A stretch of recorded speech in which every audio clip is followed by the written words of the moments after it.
when you're watching with awareness, it's kind of like the ultimate in spiritual growth is realizing that I am pure awareness without content. There's the content and then there's awareness of it. And we identify so much with the content that we miss the awareness, the sort of empty awareness. The space for it. The space, right. And so, I mean, that's sort of an ultimate position, but when you are being aware, there's no need for the analysis. It's just the awareness. It's just watching to see what happens. When you get into analysis, it diminishes your ability to just be aware because it's sort of like the analysis, the thinking, the mental stuff is like dust on the mirror. Mm-hmm. When that's not there, the mirror is pristine and you can see what's going on. But, or maybe it's a window and you're looking through it, and the analysis is like, you know, clouding up the mirror.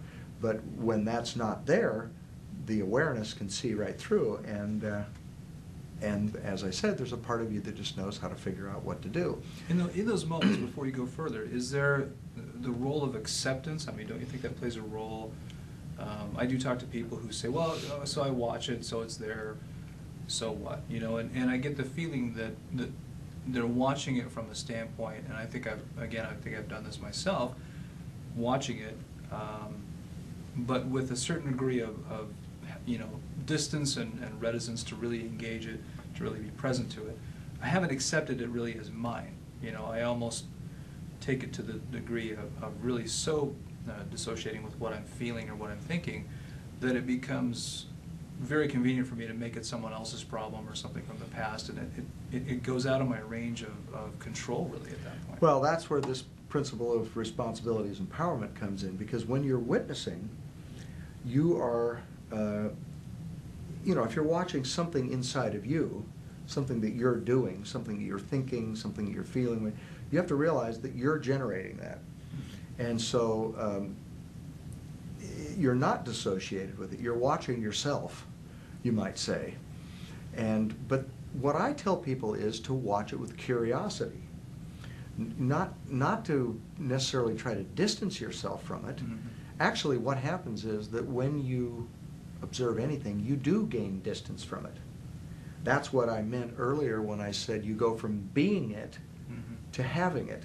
There's a distance that you have there. Is this your Hamlet analogy that you've used before? Well, yeah, I've also said, you know, it's okay to play Hamlet, but you don't have to be Hamlet. Right.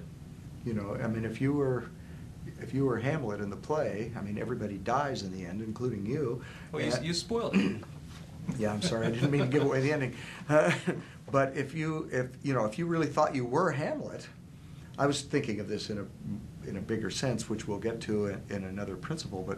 But if you think you are Hamlet, you know, in other words, you're unaware that you're just playing that role, then my God, you have to see everybody that you care about die, and then ultimately you end up dying. But if you realize you're playing Hamlet, then you can enjoy the process. But I think the key to this, ultimately witnessing doesn't even involve curiosity, because like I said, it's pure awareness, and curiosity adds an element that isn't just awareness. But I found that telling people, just watch with curiosity.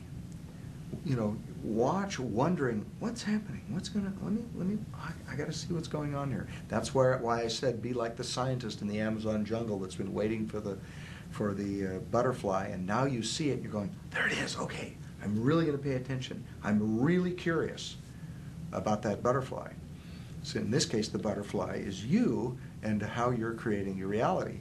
So you're really curious about it, and you're just watching. How am I doing this? How is this happening?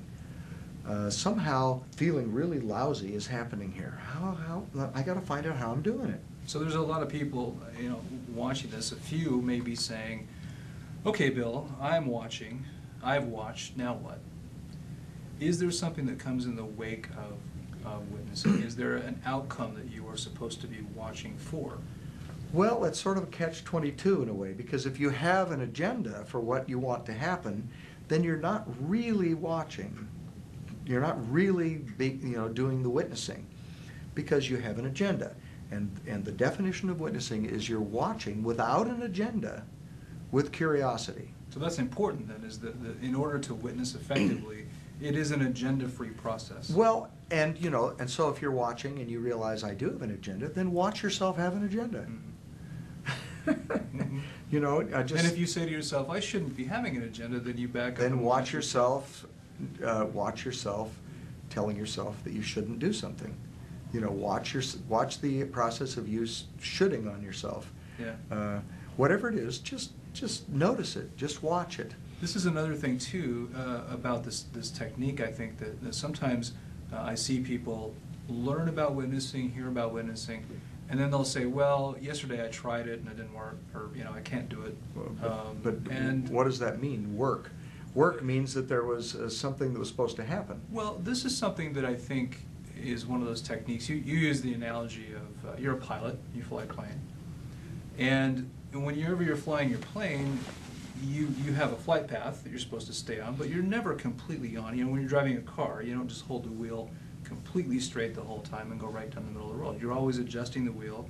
You're always adjusting your course when you're flying to stay on. If you drifted off course, you course correct. Right. You come back on. You don't say, well, that's it, I'm done flying, and then park the plane and walk away. So with witnessing, to me, it's the same way. It's a technique that you have to practice and course correct until it just becomes so habitual that you do it without thinking it through. And what you're talking about is the fact that it takes awareness to do this. And when people first start to do it, when they first hear about this from us, they don't have as much awareness as they're going to have as they continue to use Holosync. So it's the same thing when I try to get people to watch their internal representations. They're very elusive. Their awareness is not strong enough to really observe them and keep their attention there. So when somebody starts to watch how their body is feeling, for instance, they do it for a while and then they get distracted by something. Mm-hmm. Their mind comes in and distracts them, or something else distracts them. And they don't have quite enough awareness to stay with it.